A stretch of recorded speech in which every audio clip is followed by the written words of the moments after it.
O'zbekistonda 25 mart kuni qanday ob-havo kutilayotgani ma'lum qilindi. O'zgidromet 25 mart seshanba kuni kutilayotgan ob-havo haqida ma'lumot berdi. Assalomu alaykum hurmatli tomoshabin, kanalimizdan uzoqlashmang. Eng tezkor va eng so'nggi yangiliklarni o'tkazib yubormaslik uchun like va obuna bo'lishni unutmang. Toshkent shahrida havo biroz bulutli bo'ladi. Yomg'ir yog'adi. Shamol g'arbdan 5-10 metr/sekund tezlikda esadi.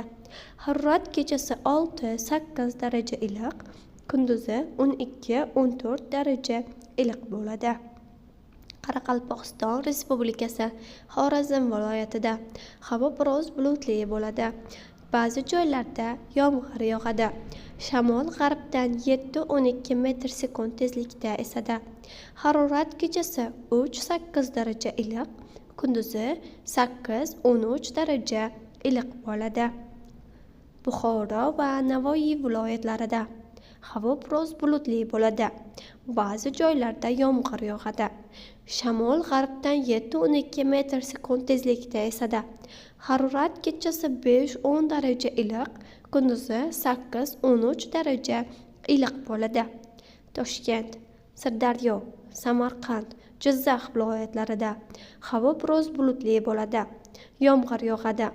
Ba'zi joylarda kuchli bo'ladi. Shamol g'arbdan 7-12 metr/sekund tezlikda esadi. Harorat kechasi 5-10 daraja iliq, kunduzi 10-15 daraja iliq bo'ladi. Qashqadaryo, Surxondaryo viloyatlarida havo biroz bulutli bo'ladi. Yomg'ir yog'adi. Ba'zi joylarda kuchli bo'ladi. Shamol g'arbdan 7-12 metr/sekund tezlikda esadi. Harorat kechasi 8-13 daraja iliq, kunduzi 10-15 daraja iliq bo'ladi.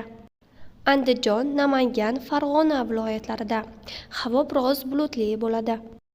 Yomg'ir yog'adi. Ba'zi joylarda kuchli bo'ladi. Shamol g'arbdan 7-12 metr/sekund tezlikda esadi. Harorat kechasi 8-13 daraja iliq, kunduzi 10-15 daraja iliq bo'ladi. Respublikaning tog'oldi va tog'li hududlarida havo biroz bulutli bo'ladi. Vaqti bilan yomg'ir yog'adi. Ba'zi joylarda kuchli bo'ladi. Ayrim joylarda qorga aylanadi. Qor ko'chishi xavfi bor. Respublikaning tog'oldi va tog'li hududlarida sel, suv toshqini hodisalari yuzaga kelishi mumkin. Shamol g'arbdan 7-12 metr/sekund tezlikda esadi. Harorat kechasi va kunduzi 3-8 daraja iliq bo'ladi. O'zbekistonga dam olish kunlari nam va nisbatan salqin havo kirib kelgandi. 24-27 mart kunlari kutilayotgan yomg'ir